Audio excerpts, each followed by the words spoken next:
The best part of my job is helping people realize not only their dreams, but also their potential. My name is Dan LaForest, and I am a wealth advisor with Security Financial Management. No matter how good you may be at a skill, it's always important to have a coach to help you refine those skills and game plan for the next challenge. Helping clients realize the process will give them the confidence of knowing that we have taken the appropriate steps to protect themselves and their families. Hi, I'm Angel Crowson, and I'm with the A-Team of Charles Ruttenberg Realty. We're located in delightful downtown DeLand, and we service all of Central Florida. Our team is here to serve you for all of your real estate needs, whether you're buying, selling, or looking to invest. There is no time like the present to sell your existing home and buy your new one with the A-Team. Call me, Angel Crowson, so the A-Team can deliver your dream today.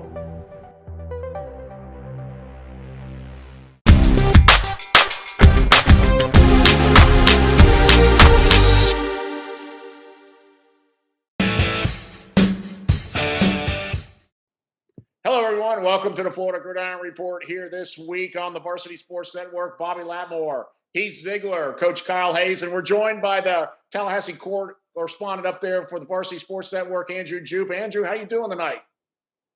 Doing good, Bobby. Great to be amongst some great football minds, ready for some intriguing and enlightening conversation, as always. Well, we'll start it off. Ziegler's Gators. Coach Hayes is the Miami Hurricanes, and there you are with the Knowles. So we got all three main ones covered.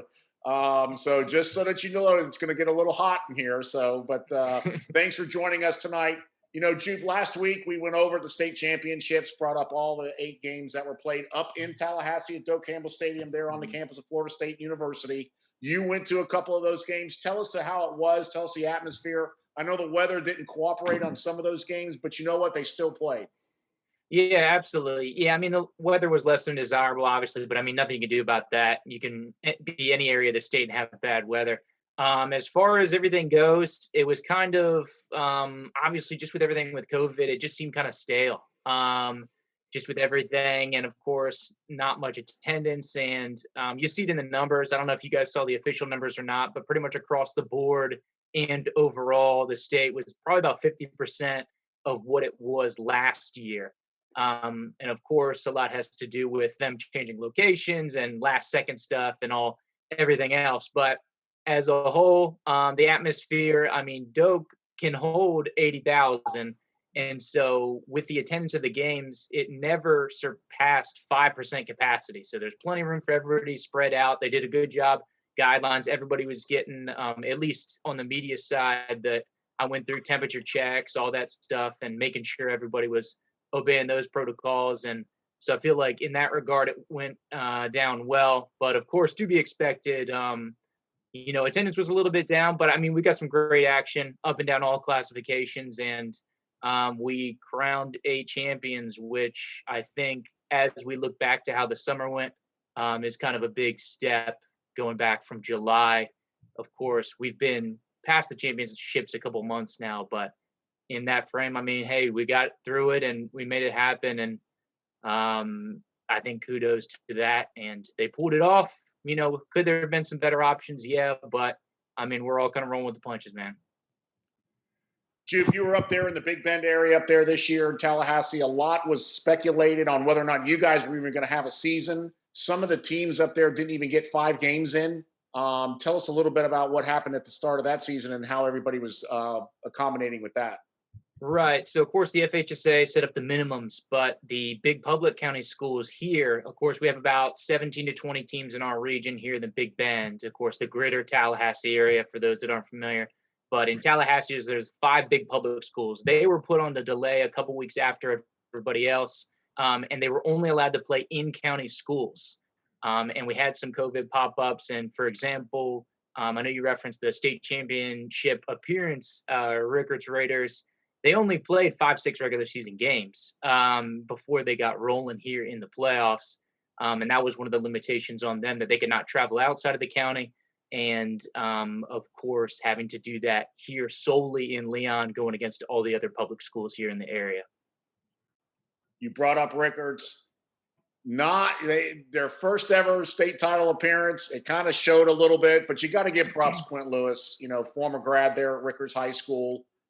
Just a great guy overall, but just kind of outmatched and overmatched during that game. Yeah, it's tough. And really, it wasn't a game that was close, obviously. It was a 3-possession football game for the majority of the game. And it was historical. It was awesome to see for Rickards. Obviously, myself with the bias being here on scene, having interviewed Coach Lewis a number of times and a couple of the players throughout the season, having done broadcasts of about 3 or 4 of their games and then a couple more in the playoffs. Huge for the area. And it's great to see that we have a team in the mix here because, a lot of South Florida probably gets about half, if not more, every year, it seems like. We usually get maybe 1 or 2 in the mix here, usually Madison County. But awesome for Rickards and the area, and great for Coach Quentin Lewis and just the cool things he's doing here. And to be honest, if you asked anybody in the area, I don't think anybody would have had Rickards there, except for the Rickards faithful and just being able to go and the chemistry that they talked about all season and just the guys buying in and doing what they needed to do. It was like a Cinderella story, to be honest, and cool to see and cool to root for them. And I think they just played a brutal half of football, arguably their worst half of football in the season. Coach Quentin Lewis said that post game. But they really got things going in the second half a little bit, only with the 1 score. But when you boil it down, 3 big plays really is what it added up to, that it broke at the first 2 drives for Plantation, making up almost 50% of the offense they gained on the entire day. And then the big kick return to kind of right before halftime put it in. But 2 missed field goals they didn't execute. A couple big plays let up on defense, which is their bread and butter. Special teams, something they had been proven on. So those areas, it just didn't work out. And if this was a 6-quarter football game, could they have made it a better finish? Yeah, but it's not. It's a 4-quarter football game. Plantation was the better team start to finish. And so I'm not trying to take anything away, make any excuses, but they just started rough. And in championship games, you got to be ready to go. And maybe next time around, because I know they'll be back, they'll be able to do that. So, yeah, a little green in that regard. I don't think they were outworldly outclassed, but, definitely execution-wise and, when the plays had to be made and starting fast, those are things Plantation did, and they ended up winning the ball game. So I think fair based on the gameplay, but I don't think they were completely outclassed. I think that's a little bit of a misrepresentation, but definitely, start to finish. And Coach Lewis would tell you this, that the better team won that day for sure. Yeah, I do. I want to. It's a little off script, but let's talk about Madco, another program up there in North Florida, Madison County. They came close to getting to a state championship this year. I believe Hawthorne was the team that knocked them out. Did you cover them at all this year? Are you familiar with their program? Yeah, a little bit of Madco, obviously touching base a little bit with COVID restrictions. We were not able to go out there. Usually we're out at Madco about twice a year, but in touch with Coach Co a little bit throughout the season. And it's just one of the situations that they got into. A lot of times they're hosting throughout the playoffs and they kind of get that comfort zone. And then anytime you go on the road, you got the chance to get bounced. And a good Hawthorne team obviously getting through and making some noise in the postseason. So nothing against them. But of course, Madison County, they're a staple for us here in the low classifications here in the Big Bend region. Lost a lot of seniors and a lot of experience. So a lot of guys, not necessarily inexperienced, but, with less experience that they've had over the last 3 years of the championship team that you saw in 19, the repeat champion that you saw in 18, and then, of course, the one that got things started in 17. But so, yeah, it's just the bracketing system. They got away from their comfort zone and they got bounced on the road and yeah, really nothing to look at. One last thing, Coach Co went into the FACA Hall of Fame a couple of years ago with my father at the same time, and I've always known about Madco, but I started following them a lot more once I met Coach Co and sat with him at dinner. What an awesome coach, an awesome man. And I mean, I've never heard – it's weird because I'm down here in Orlando, but anyone that brings up Madco, the first thing they say is, wow, great Coach Co is. and how much he gives. And so getting to know him and then following him on social media and his program on social media, it's like the guy never stops. I mean, it's literally like Saturdays and Sundays, he's selling T-shirts out of his car. He's always fundraising or helping his program because he wants that program to literally be the kids to have everything that they deserve for their hard work. So just my little shout out to Coach Co up there at Madco. And I know that you've obviously covered him and you're familiar with him, or you wouldn't have mentioned him right away, but you did the same thing that everyone does. The first thing they say, it's like Madco and Coach Co are literally like they're joined together, and you can't have one without the other, my man. Yeah, absolutely. I'm glad that you bring that up. And anybody that crosses paths with Coach Co just knows he's a great dude. I mean, he loves the kids. He puts the kids first, and him and his staff. It's not just a one-man show. I mean, he's got a great support staff, and the community out there really gets behind him. True rural football, true community effort there, and they just do a lot of cool things. And I mean, he loves the kids, and he says that's one thing. A lot of people say, hey, this generation, the Zers, the millennials, whatever, they're different. But he said, man, if you're just real with them, you give them expectations, you give them guidance, and most of all, you give them a lot of love.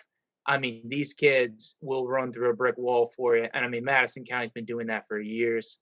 Yeah, good stuff. I'm going to move this along a little bit here real quick. Jude, let's talk a little bit about the signings last week, something fresh on everybody's mind. One of the big signings up there in the Tallahassee area was your boy out of St. John Paul over there, to the Catholic school up there, Terrion Arnold. Coach Hayes, we talked a little bit about that with him down here as well. Tell us a little bit about this kid. Yeah, for sure. Terrion, of course, is probably the biggest one here that actually signed on National Signing Day. Of course, a flair for the dramatic, and I got to respect him for that. He waited all the way till signing day, wanted to make sure, of course, with COVID and everything, he couldn't do all the campus visits and all the stuff he wanted to, but they made a show out of it. It was awesome. But yeah, of course, going to the University of Alabama over Florida and Georgia, 5-star guy, probably the most high-profile recruit here in the area. He's going to be a great asset, hard worker, smart dude, sharp. And I mean, anybody that talks about T, as he's affectionately known, of course, nothing but positive stuff. And hey, be a good teammate, be a hard worker. It's hard not to have success with those kind of attributes, and really cool to see him succeeding. And it's cool to see John Paul II back because they were rolling in the 15, 16, 17, some really good years. And then the program really fell on some tough times. And then, of course, a local legend here, Coach Ed Hill, come and help rebuild the program.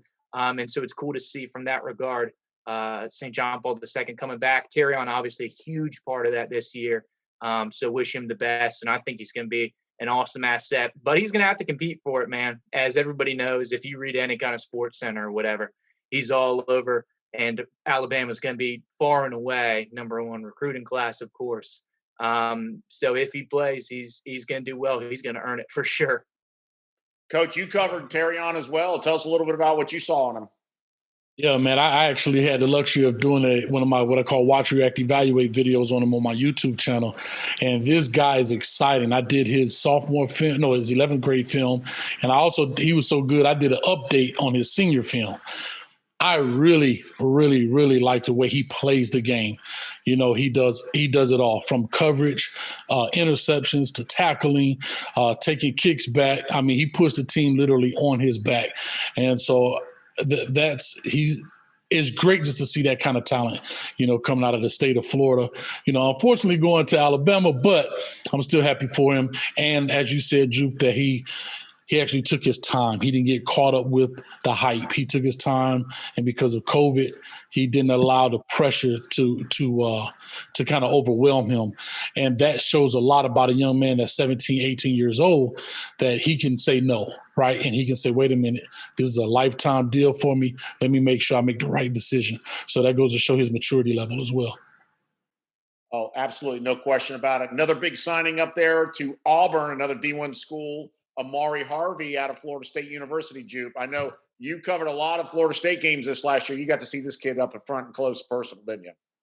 Yeah, him and Terrion actually used to be teammates back in 10th grade when Terrion was at Florida High. But, yeah, these guys, 1 and 2, most electric playmakers, both defensive backs.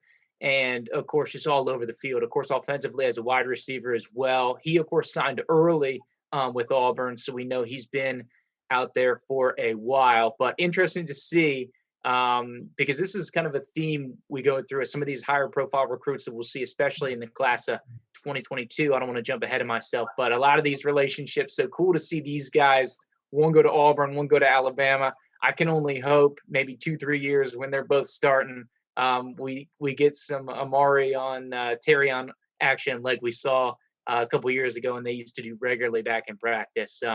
But yeah, I mean, he's another electric guy, and it will be really fun to watch, and was a big product for Florida High.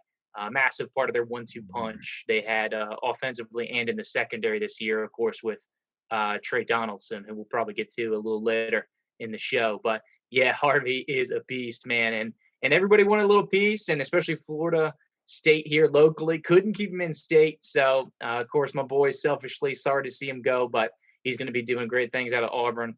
Wish him the best. So it should be great stuff. I mean, speaking of Amari Harvey, he had an outstanding game. I know I brought up Madco earlier, but Amari Harvey, one of their few losses, Madco's few losses, was to Amari Harvey and FSU High.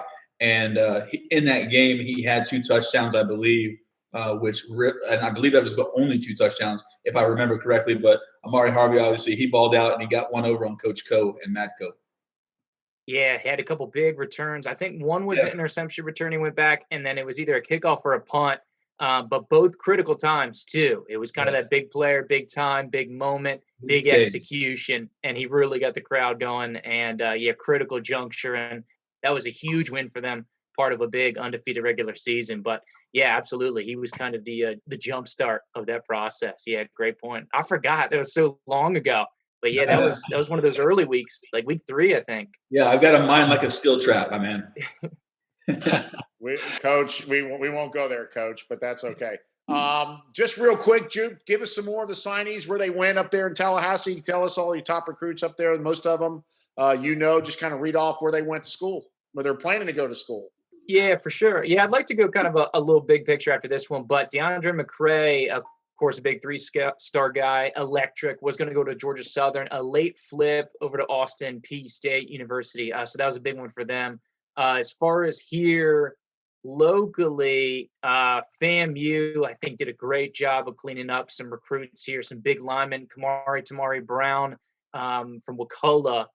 The twins, big lineman going up. And, of course, they got first-team All-Big Bang guy DeAndre Francis, the Rickards running back that you guys saw in the championship. He's going to go to FAMU as well. I think they did a really good job. I think Stetson got a couple of steals, a good running back linebacker from St. John Paul II, played with Terrion, Daniel Dial, and then a couple guys from Madison County will be heading over to Stetson as well. So I think good grabs for them.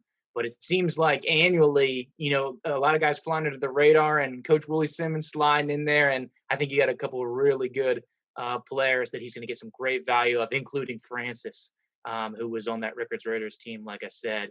But top to bottom, a pretty solid recruiting class. We had a lot of our higher profile guys go early, like Joshua Farmer going to Florida State. You talked about Harvey, a couple of other guys in the mix, University of Maryland as well. So it was an interesting blend to see here, and we kind of got the full gamut, all levels of universities, but it was a really fun day, and of course couldn't do it like we normally would with COVID and everything, but hope the young man had a good time and are honored and are going to take a great next step going forward academically and athletically. Awesome. Andrew Jupe, correspondent out of Tallahassee. Just a great job, Andrew, as you always do. Thanks for joining us tonight. We're going to take a quick break. When we come back, more of the Florida Gridiron Report here on the Varsity Sports Network. Hey, I'm head coach Sean Lorenzano from Lake Howell High School, and you're watching the Florida Gridiron Report on the Varsity Sports Network. The best part of my job is helping people realize not only their dreams, but also their potential. My name is Dan LaForest, and I am a wealth advisor with Security Financial Management. No matter how good you may be at a skill, it's always important to have a coach to help you refine those skills and game plan for the next challenge. Helping clients realize the process will give them the confidence of knowing that we have taken the appropriate steps to protect themselves and their families. Hi, I'm Angel Crowson, and I'm with the A-Team of Charles Ruttenberg Realty. We're located in delightful downtown DeLand, and we service all of Central Florida. Our team is here to serve you for all of your real estate needs, whether you're buying, selling, or looking to invest. There is no time like the present to sell your existing home and buy your new one with the A-Team. Call me, Angel Crowson, so the A-Team can deliver your dream today. Why did the golfer wear 2 pairs of pants? In case he got a hole in one. Well, that's what I call a rib tickler. And here's something else you'll get a kick out of. Come into Gators Dockside during Rib Fest and enjoy delicious fall-off-the-bone ribs, char-grilled to order in one of 5 amazing flavors. For wings, seafood, sports, and ribs, you know where to go. It's Rib Fest at Gators Dockside. Meet me at the dock.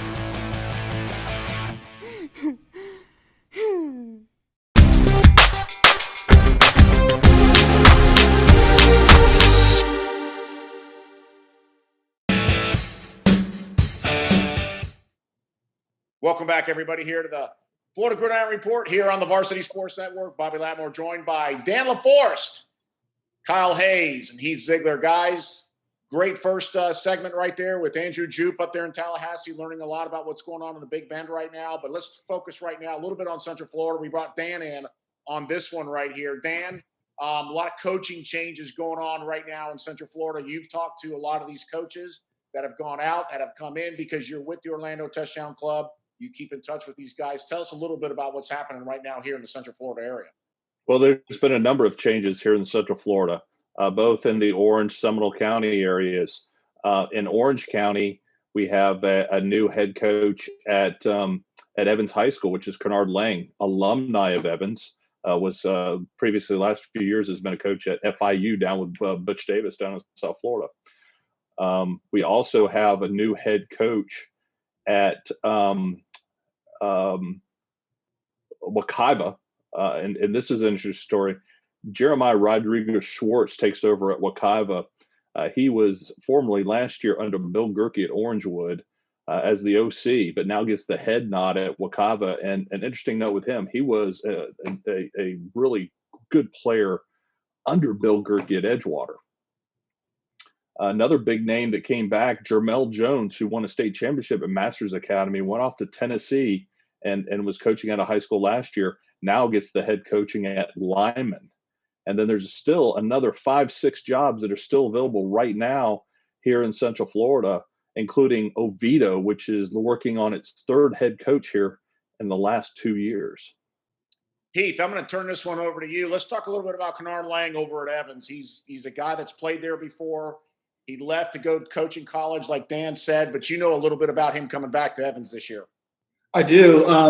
Growing up here in Central Florida, you'd have to be living under a rock to not know the name Kennard Lang. I believe he also coached at Jones High School for a long while. And I know my dad and him had some epic battles with one another. And, Jones and Boone High School, where my dad was coaching, they actually have they share a border with their district. So some of the kids from Boone's, like some kids on the fringe there, it was always a battle to keep those kids because there's a lot of good talent in Central Florida, especially right between Boone and Jones. So Kennard Lang, obviously returning to Evans. I like when you see coaches that return to their alma mater. It's always a cool thing.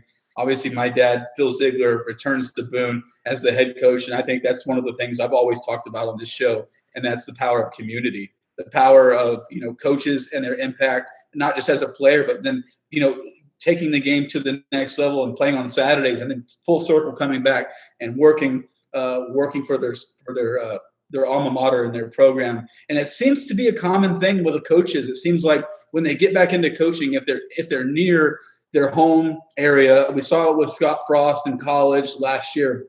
Or 2 years ago, returning to Nebraska. But I think there's just something innate in all of us where we kind of want to go home. And I think Kennard Lang is home now. He's going to be obviously a coach that a lot of coaches are going to have to really put in the extra work because Kennard Lang knows his stuff. There's also another coach that returned to Central Florida. And this is an interesting one. Dan LaForest brought him up just a moment ago. His name's Jermel Jones. very rarely do you see this. He won a state championship at the Masters Academy and then no longer had his job and had to go off and find another position. And it was just, there was obviously reasons why he had to step away from the program, or the administration wanted to make a change. But I coached with him at Boone High School, and Jamel Jones is one of the most passionate coaches I've ever met. Even when he was just an assistant, he was the first guy there and one of the last to leave. And he proved to my dad and myself when we were on the same staff that he really has what it takes to be a head coach. So when the position came open at lineman, he was at the front of the line to apply to get back to Central Florida because he's been coaching here in Central Florida for so long. He has a lot of good connections, a lot of good ties here. And where he went off to Tennessee, I felt like he obviously felt like a fish out of water. It was just a new area. It was a newer school. He didn't know anybody. And I feel like even though it's not his alma mater, I feel like we all have that reason or want to come home. So Jamel Jones returns to Lyman High School. He's got some talent coming back, Dan. You and I have talked about some of the players that they have on that roster. And assuming that all those kids stay there, Lyman under the right coach, he could do really well. And he's replacing Dennis Thomas, I believe, at Lyman High School. So congratulations to Jamel Jones and Kennard Lang for returning home, if you will. Coach Hayes, you've seen a lot of these coaches. You know a lot of them and playing against them and things like that. To give me your take on how these coaches and what Keith brought up a good point, wanting to come home, wanting to be part of their community again. You go out, you get the experience, but yet you want to come home. You've been a head coach down in Miami. You've also been a head coach up here in Orlando. Tell me the difference between the both first, and then tell me about being in your hometown and coming home for that. Well, I mean, it is huge. Everybody wants to win for their alma mater, right? Because it holds a special place in your heart. You want to take where you left and now even make it better or continue the traditions that you had when you were there. So that's huge. And, again, coming up here, becoming the head coach at Olympia High School was a little different than being in South Florida where, we don't have our own stadiums, right? So I believe it's maybe 8 or 9 city stadiums for maybe 40 high schools. So you can start playing some games on a Wednesday night all the way till Saturday. And, 1 week you're the home team, next week you're the visiting team. So you kind of miss that aspect of a home field advantage, right? Coming to Orlando, it was a little bit different. And that was part of my reason for coming this way was to create that full program deal, beside the private schools there, like a St. Thomas, of course, who had their own facilities. But, coming here to Orlando, actually my very first spring game was against Kennard Lang and when he was at Wekiva. We played them, and it was favorable on their side. I say it that way. And he did a great job there at Wekiva as well. Also had a chance to meet up with him again when he was the head coach at Oak Ridge. And it was always a battle with us because the district was Dr. Phillips, Olympia, Oak Ridge, I believe in Freedom. And so, at that time it was the top 2. So Dr. Phillips always solidified their district championship, but then the battle would come between Oak Ridge and Olympia. And so, we've had some battles, and I think I pulled out one of them against him in the last second play there. But it's been some great battles. He's a coach. He knows what he's doing. He knows how to reach the young men. He knows how to get programs started. And then he takes his talents down to FIU and becomes a defensive line coach down there, does a great job. And now, as he mentioned, he wants to come back home to where it all started at Evans High School, where he went on to play for my beloved U, as I always say, man. So anyway, like I say, it's great for Evans. It's great for the community because that's the biggest part about high school coaching is that the community can trust the man at the helm. And he's a part of the community. He has a scholarship program that he gives out to high school players here in Central Florida. So he brings a lot just besides X's and O's. He brings his heart with the game as well. So I think he's going to do an excellent job there, Evans, and kind of put them back on the map to where they used to be. Hey, Coach, real quick, I want to point out that nice little humble brag there about you getting one over on Coach Kennard Lang. And, we're going to have Coach Lang eventually on the show, so he's going to see this, man. You're like, let's do it. Well, listen, man, we 1-1 because he kicked my butt. I tried to be politically. He kicked my butt in that first game against Wekiva, but we came back and we got him on their home field at Oak Ridge, man. But hey, man, I love it. Y'all call you, what's up, big dog? What's up, big dog? So I love Kennard Lang. He's going to do great things, but I would love to have him on the show and we can reminisce a little bit. Hey, Bobby, one last thing here before we get on to another topic. I do want to note that there are still some openings in Central Florida. Celebration High School and Windermere High School both have vacancies. So obviously there's going to be a push because of what we have, the JV and freshman seasons possibly starting up here officially. You want to have a head coach in place so you know what kind of offense you want your younger programs running. So I look for Celebration and Windermere, those jobs to be filled here shortly. Windermere's a newer program. They've only been around probably 5-6 seasons, I think. They have a beautiful facility that they play on just around the street from campus. And Celebration High School was actually where Dennis Thomas came from when he took the lineman job, where he's no longer at lineman. But Celebration's had some good success under the right coach.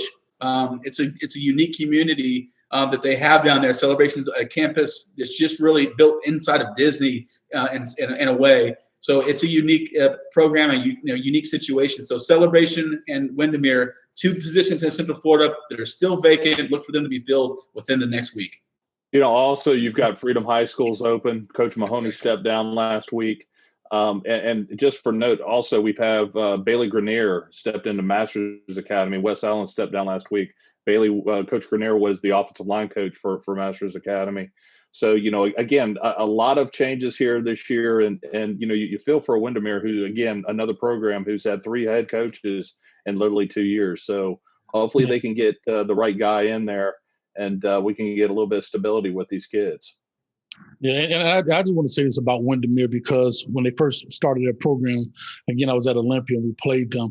And if I'm not mistaken, I think they're on their 4th head coach in 4 years of the program. Yeah. And what I believe strongly, Windermere can be great, right? So they have the perfect community for it. But what I believe they need to do from an administrative standpoint is they have to get somebody in there that is going to stay, that wants to be there. And don't worry about the wins right now. You have to build up the program, especially that school is brand new, right? And so you have to let it build. You have to let it go and let it just turn into a program. It's not going to happen overnight.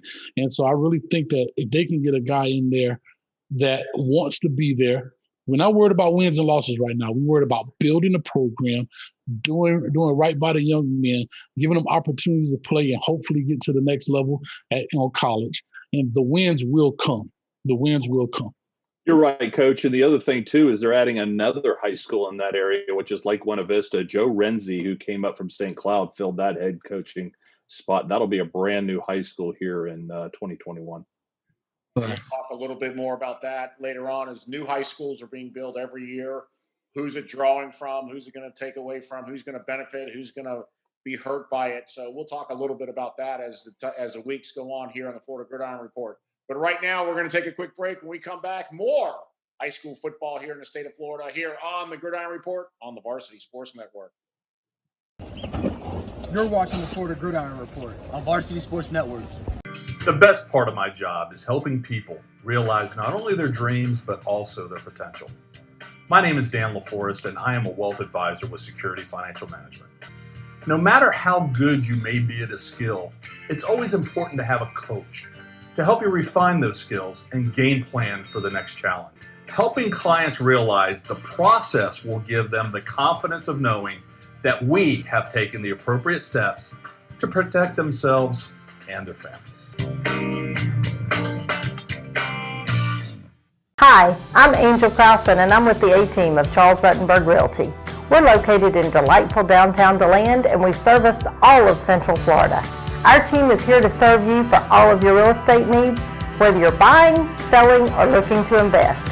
There is no time like the present to sell your existing home and buy your new one with the A-Team. Call me, Angel Crossan, so the A-Team can deliver your dream today.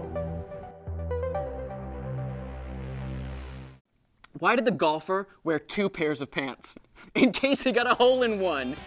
Now that's what I call a rib tickler. And here's something else you'll get a kick out of. Come into Gators Dockside during Rib Fest and enjoy delicious fall-off-the-bone ribs, char-grilled to order in one of 5 amazing flavors. For wings, seafood, sports, and ribs, you know where to go. It's Rib Fest at Gators Dockside. Meet me at the dock.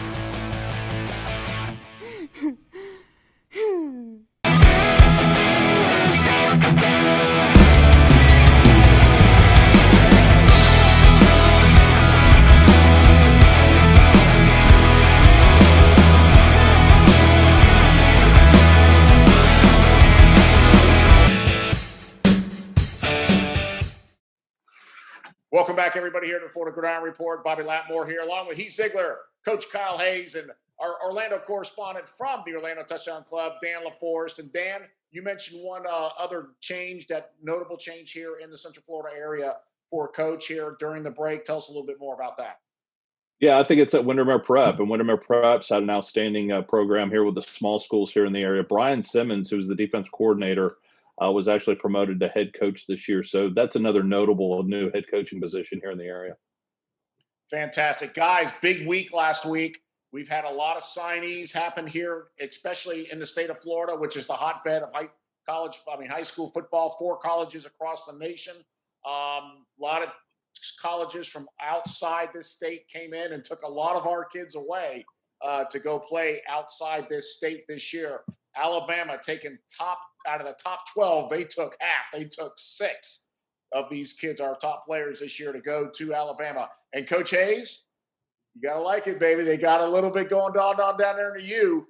They kept them down there. So, I mean, that was a big deal for the Hurricanes to keep a lot of these kids in state, and they did a bang-up job for that.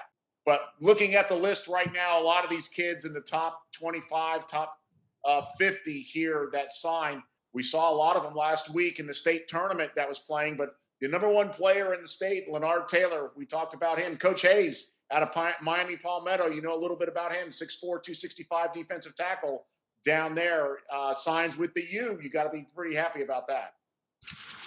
Of course I am, man. But listen, real quick, I mean, Leonard Taylor is a ball player. It is the shot in the arm that the University of Miami definitely needs. I actually do, on my YouTube channel, I've actually broken down his film. So you're more than welcome to go check that out at Coach Hayes Football on YouTube. But one thing about Leonard Taylor is he's a big guy, but he's super athletic. I think he even finished out the season. Let's not even talk about tackles. Let's talk about interceptions. I think the guy has 3 interceptions at the 3 technique. I mean, he's an amazing cat.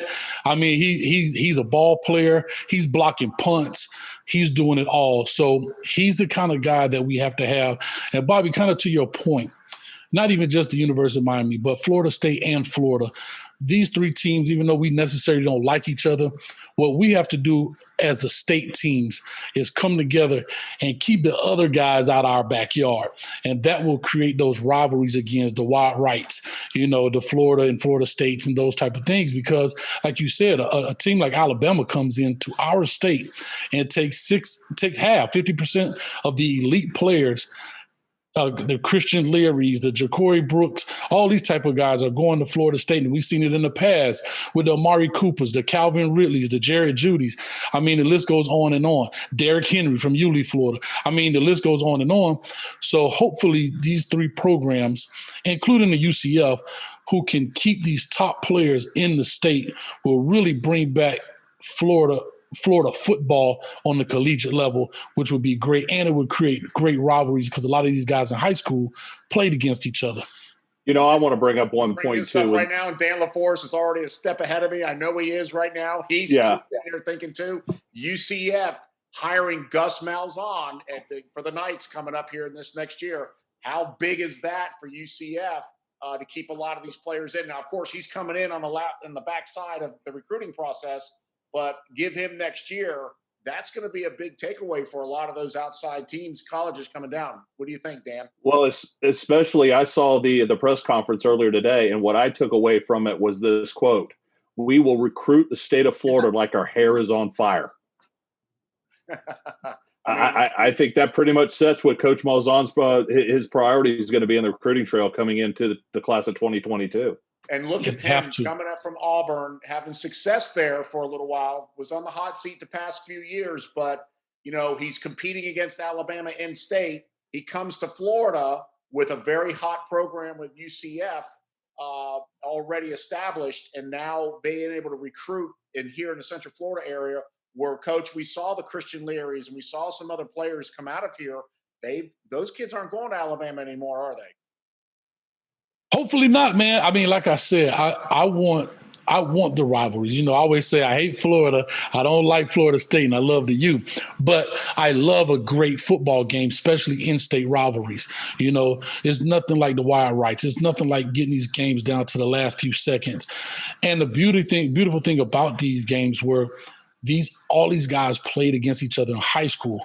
So it was bigger than just the college rivalry. It was also, you have teammates that are not battling out against each other. You had, high school rivalries that battle it out between each other. So it was much deeper than just, UM Florida State or Florida State games. And that's what created such a great atmosphere in that realm. Couple other notable signees, J.C. Latham out of IMG Academy. He goes to Alabama. He was, of course, the number 2 ranked player out of Florida. One of the kids we saw last week at the state championship from St. Thomas Aquinas was Dallas Turner, 6'4", 245 down there for the Raiders down there in St. Thomas Aquinas. The new leader of state championships here in the state of Florida now with 12. Both of those players, we just said, Alabama comes in, they take 2 and 3. But let's talk James Williams down there from American Heritage in Opelika. We saw him a little bit too as well earlier in the year, 6'5", 218 safety. Now that's a big safety, but Miami jumps all over him. And Coach, I know you know a little bit about him as well down there too from the Miami area.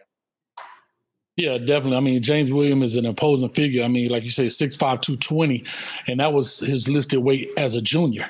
I don't know what his current weight is. It's probably right around the same. The biggest question is everybody's asking is, will he play safety or will they move him down into the box?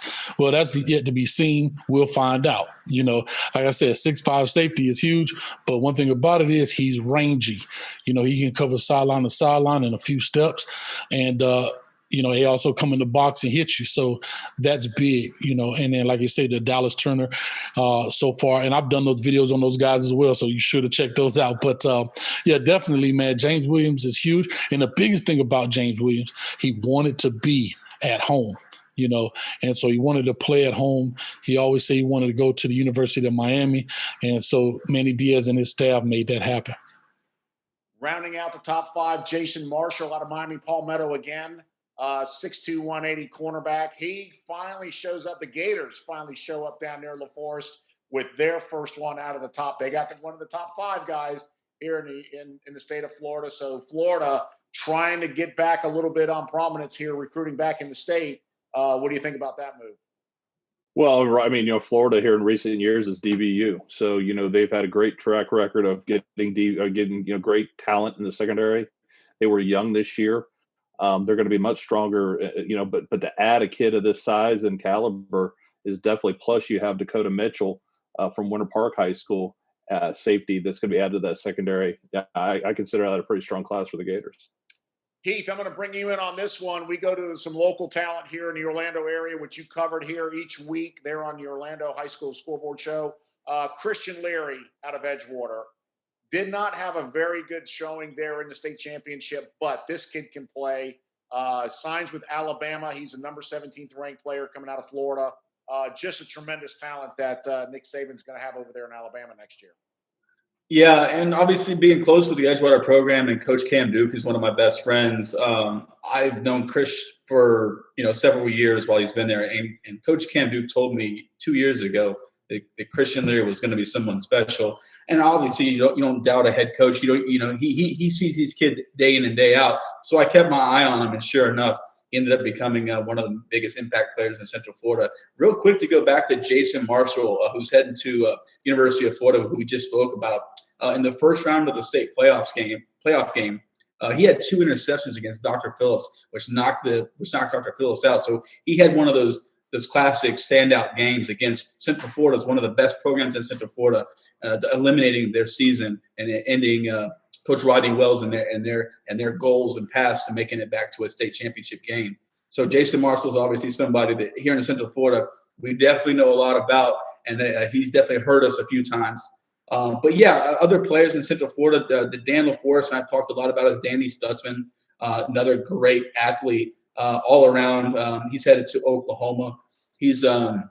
I've seen him in person, and he does not look like a high school kid. He looks like he's already a year or two deep in college. I mean, so they have a special player in that talent. And then if you go back to Christian Leary's teammate, Tommy Hill, who's heading to Arizona State, these are kind of the things we were talking about, is how do you keep Tommy Hill, Christian Leary from leaving the state? You know, Tommy Hill would have been an excellent addition for any one of the teams in Florida, even a UCF. And I think UCF is on par now with the Florida. And I'm glad that Coach Hayes, I'm glad that you brought in UCF at the end, because I think UCF is on par in terms of recruiting. They're not getting the 5 stars yet, okay? And I don't know if they will ever get the 5-star, okay? Let's be honest. But the 3 and the 4s, I think, are definitely the 3s, but the 4s are starting to pay attention. The addition of Gus Malzahn is obviously going to help the bravado and kind of the swag, and I guess that's a good coaching hire for many reasons. You know, it's not just the name. It's a great hire. It's a good coach. I mean, how many times can you get a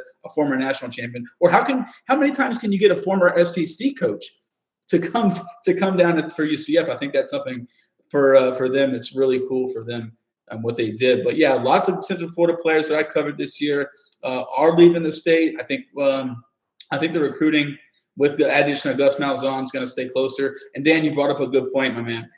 Florida, how did they become DBU, man? Florida used to be the offensive program, man. Spurrier's probably rolling over, and at least I just killed Steve Spurrier for some reason. He's still alive, but he would be rolling over in his grave if he was not with us. But DBU, that's right. You know, they've kind of taken that position.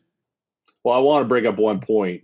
Go ahead. When Nick Saban took over LSU, one of his hot recruiting speeches to his recruits was, if you can go anywhere and become a great player, but if you come to LSU, you'll become a legend.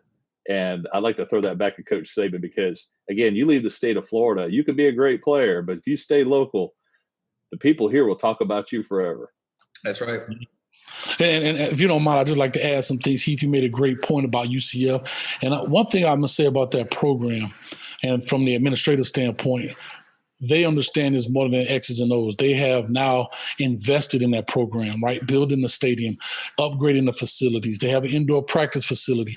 They are chipping away, and they are going to become competitive with the top 3 in the state.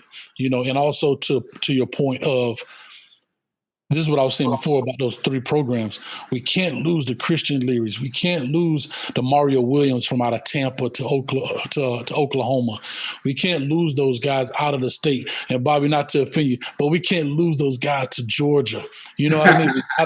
I'm just being honest. We got to keep the Sony Michelle's, the James White from back then going all the way to Wisconsin. I mean, just think about what those programs would be. I don't care which program they go to. But just imagine the position these programs will be if we started to keep these elite players within our state lines, man. With these 3 right here, we would be the Alabamas and the Clemson and Ohio States. You know what I mean? So that's where we are in regards to that. And speaking of Christian Leary, I had him 9th grade. I knew he was going to be special. You know what I mean? Everybody was telling me about it. I had him in 9th grade, and it was a blessing. He went over there with Coach Cameron Duke, because like I've always said, I think he did an excellent job in a very short amount of time. Well, he's been there 3 years and has 2 state appearances. So big shout out to Coach Cameron Duke. Dan, I want to go back on one of the kids that you had as one of your players of the week there for the Orlando Touchdown Club. We highlighted him. What a great kid. When we talked to him and interviewed him, was Danny Stutzman. Just a great young man. Heath brought him up earlier. He is a beast. He played at a small school though, but he can show out with anybody, I'm very sure. And Oklahoma got a good one out of this kid. Yeah, no doubt about it. I mean, the unique thing about this kid is that, you know, they've got him slated to play outside linebacker for the Sooners, but realistically, he can also play on offense. So it gives them a multi-dimensional talent that they can try to figure out how to get him on the field his freshman year. No question about it. It's going to be fun to watch him as he develops over there in Oklahoma. But that's another kid, a small school kid that you think would probably stay in Florida, actually getting pulled away from an out-of-state school. So yeah, I mean, it's funny how these colleges here in the state of Florida are dealing with this kind of recruiting coming in and taking their kids. So interesting. And I hate to say this, Bobby. Go ahead. Imagine if one of the 3 schools would have had the Bosa brothers.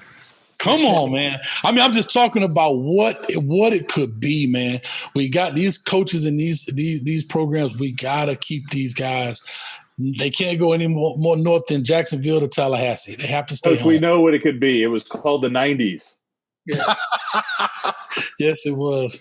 Yes, it was. Yes, it was. You bring up a good point here, Coach. I'm scrolling down in the top 100 of the class of 2021, the recent signees here in the state of Florida. Ohio State doesn't show up until way down on the bottom of the list. So they didn't have a big push here in this state this year. What's up with that? I think because they got a lot of them already, and they've already loaded up each position, right? So you look at those guys and you say to yourself, okay, sometimes you don't overload at a particular position, because I know their receiving core, Coach Brian Hartline, oh my God, if he doesn't get recruiter of the year, I think he's got the top 4 receivers in the same wide receiver room. I mean, with the guys that's already on the team, on the roster. So but trust me, they're here. They're around. They spend a lot of time. And like I said, Clemson came and pulled out a young man named Troy Stellato from Cardinal Gibbons. Yep. And, as a receiver, I'm just saying, man, we got to put a fence up, man. We got, hey, you can't come in here, man. The club is full. Yeah, got to do something, man. Put a fence around this joker, man. Hey, Keith, I'm going to bring up one other young man that's here that we covered this year in one of our games from Winter Park High School. Great kid, safety, Dakota Mitchell over there going to Florida this year again. DBU, I guess, Dan. But Heath, you know a lot about Dakota over there at Winter Park. I do. He's probably, of all of my years covering high school football, he breaks on the ball quicker than anybody. He's right up there with some of the best safeties I've seen in Central Florida. And, he was being recruited heavily as a junior as well. So this kid's kind of been used to being wined and dined. I love the fact that he chose Florida. Obviously, in this house, we choose to go for the Gators. So I'm excited. And it is because I think DBU is a real thing. Like we were joking around with earlier with Florida. I'm not mad about it. Let's just put it that way. Dakota Mitchell's on his way to be a Gator. He plays sideline to sideline. He's got a nose for the ball. He understands football IQ. Like he knows down and distance. He knows how to sneak up on the chains and really make jump routes. He's a guy that's ready, made for Florida. I mean, I expect him to start 3 of his 4 years up there in Gainesville. Yeah, they've done a great job with him, man. And I'm going to say this, man, my hat is off to their defensive back coach over there, Coach Mitchell. I believe, if I'm not mistaken, please correct me, I'm not sure if he's related to him as his son or whatever. May just be a coincidence in last name. But Coach Mitchell, when I was at Olympia, I tried to take him away from Winter Park, but he wouldn't budge because I remember having a great conversation. He said, Coach, I would love to coach with you, but I want to finish what I started here. So big shout out to Coach Mitchell over there at Winter Park. I'll tell you another kid that, after the news of Gus Malzahn taking over at UCF, I think is going to benefit greatly is freshman or upcoming freshman just signed Anthony Williams out of Lake Brantley High School, the running back. Yeah.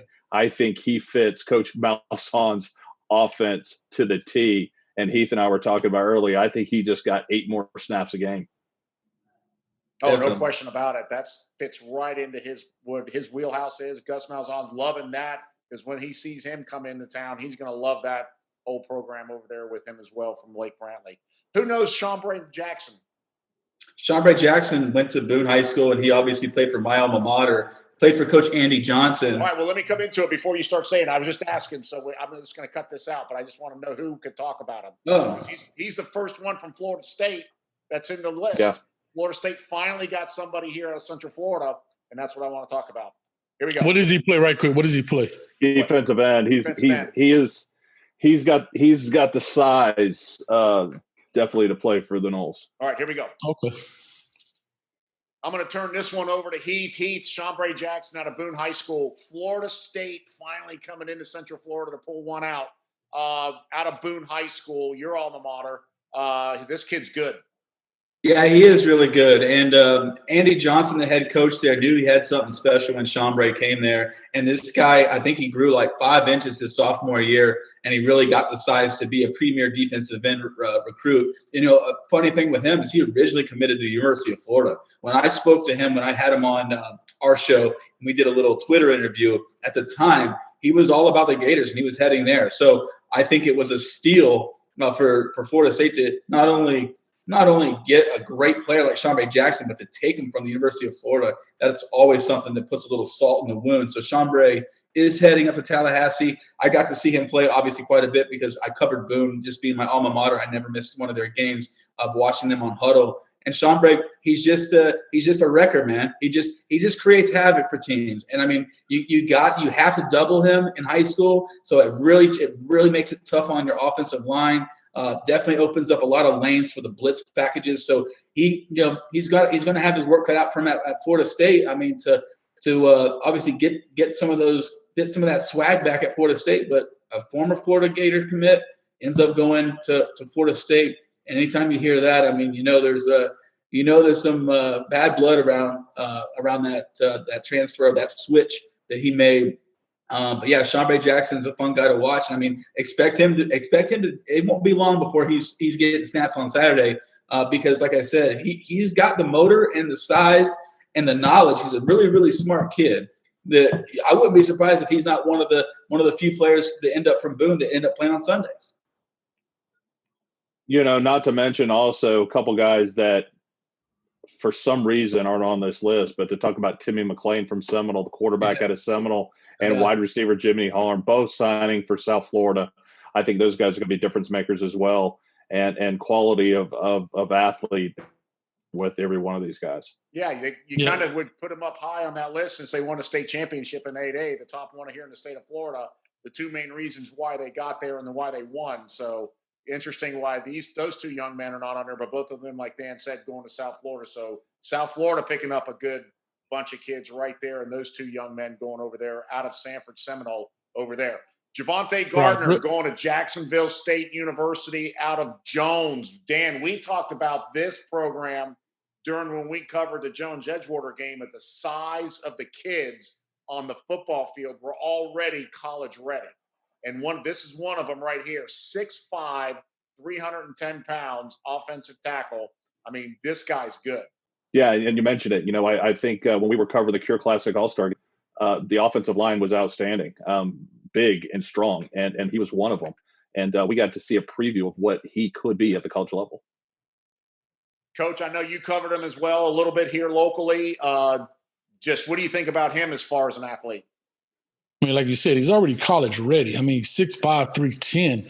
I mean, they're going to shave some of the baby fat off of him and put some more muscle, but he's already strong, right? So his biggest development thing is going to be a fundamental and technique deal. They don't have to worry about as long as he gets positive weight, right? And so he'll be fine. He's definitely going to make an impact at his university. So that's huge. But I want to go back for 1 second, if you guys don't mind. I think he brought up a great point about Chambray being flipped from Florida from the Gators to the Noles. There's another young man here also, big time dude named Sam McCall, who was committed to Florida and just flipped. And the leader that I'm hearing is Florida State Seminoles, man. So Coach Mike Norvell didn't start off his season great, but he's coming in hard with these recruits. And this guy's a number 4 athlete in the nation out of Lake Gibson. So that's a huge if the Noles can close the deal on him, that'll be a huge pickup, man. Huge pickup. Awesome. That'd be very good for Florida State. They need all the help they can get up there right now. And staying in the state right now, they definitely could use that help. Heath, you got anybody else you want to bring up? No, I mean, I think we really did cover the Central Florida area, and obviously we went through the top 10 here, and obviously the U, unfortunately, I have to say that, the U and Alabama cleaned house in that top 10. But all around, I mean, I think Central Florida is going to have a good signing class next year. We can talk, obviously, on another show about the next 2022 class. But for the 2021, I think we did a good job covering it. No, I think that pretty much covers it. The other kid that I think that was dynamic here in the area was Jaquan Lohman at Apopka. Primarily played on that offensive side of the ball, but is going to play defensive back for Appalachian State. Coach Hayes, you got somebody else you want to bring up right now that hadn't even got an offer yet. Yeah, man. Listen, I actually ran into this young man, thumbing through YouTube, and some other guys were talking about him, and his name is Xavier Johnson out of South Broward High School. He's 6'3", 250 pounds, plays linebacker and killing everything on the field, right? I mean, this guy can play.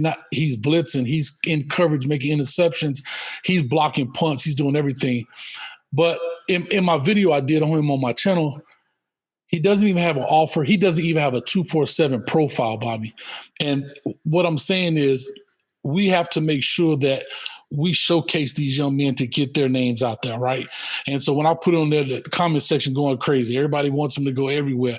So if you get a chance to check out his video, you can check it on my channel or even just on his huddle page.